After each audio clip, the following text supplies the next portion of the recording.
the Handyman Zone is a GROHE. All right, take a look at this side. It's a GROHE without the quarter turn cartridges. It has the rubber washer, and the way you could tell that is that the knob spins more than a quarter of a turn. So it doesn't have the ceramic cartridges. It has the rubber washers.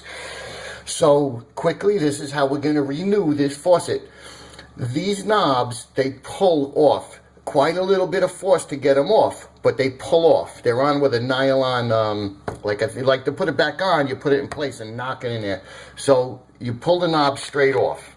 Then you're going to be confronted with something like this. This is all metric, by the way, and it's all brass. It's all very soft metal, so you don't want to like use American tools on it and strip anything. It's all metric, so use your adjustables unless you got metric stuff. So we're going to be confronted, okay? So we put the adjustable wrench, and again, lefty-loosey, righty-tighty, so counterclockwise, and once you get like a quarter turn on it, it should be finger loose. So you unscrew. This is the stem, okay? There's our washer right there. And we're also confronted with the GROHE has a nut to hold the washer on. And again, it's metric. So I used my small adjustable wrench, but it's probably like a 6mm or something. And I'm doing this one-handed, but I should have it loose enough for you guys. So I used a small adjustable wrench. And again, it's soft, it's brass. Don't use the wrong tools. It's not American size, it's metric. It's probably like a 6. So you take this nut out, and it looks something like that. Okay, don't lose any of this stuff. And then this is the washer. This is what we want to service. So we're going to take it out. All right, it's out. Now let me show you something. It's got a bigger, like these are American style washers you're going to get in a hardware store with that small little hole. And this is the GROHE. It's got a bigger hole, and that's what this nut fits through. So like this is a 3/8 M. And I could open that hole up a little bit by sticking a utility knife in there and twisting and keep checking until I get the right size for the GROHE nut. Or I could call GROHE and get replacement washers that go right in, and you'd find them on the internet, like searching GROHE customer service.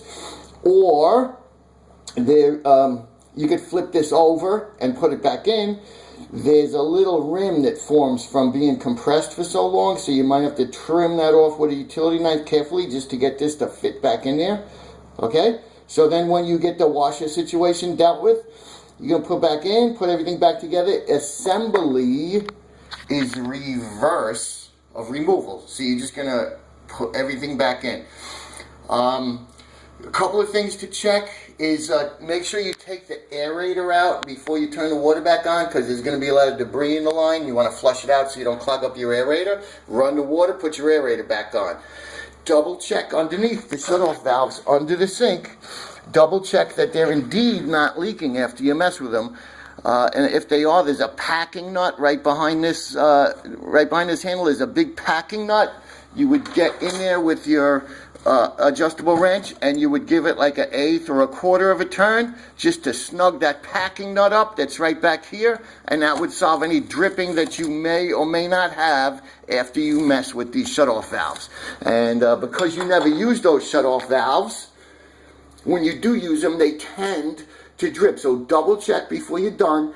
Dry it off with a rag. Wait a minute to stick your finger back there. If it comes out with a drop of water on it, you're going to have to snug up that packing nut, okay? It's no big deal, but you just don't want to, like, clean up all your tools and get out of there, and, like, 3 days later, your wife starts screaming, there's a big puddle under the sink, all her, feminine things are soaking wet and stuff. All right, guys, thanks for watching. While you hear sub and thumbs up, it really helps me out a lot with the YouTube thing, so if I helped you with this at all, don't forget to do that. And if you got a thumbs down me. That helps too. See you later, guys. And leave a comment. Tell me how I helped you. Done now, and you can see it's not dripping. It was dripping. Drip, drip, drip. And what we did with this one is we used the old washers. We just shaved that little lip I was telling you about.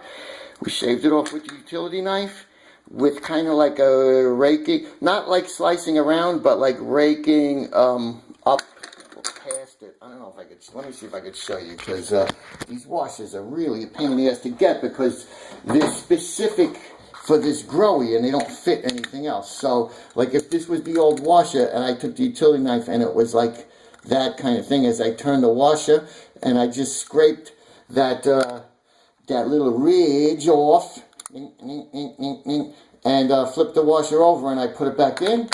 And as you can see, it's a perfect job. It's not lit, it's not dripping, and we took care of it in one day without any major dealing with GROHE customer service or anything like that. So so have fun with your expensive imported faucets, and see ya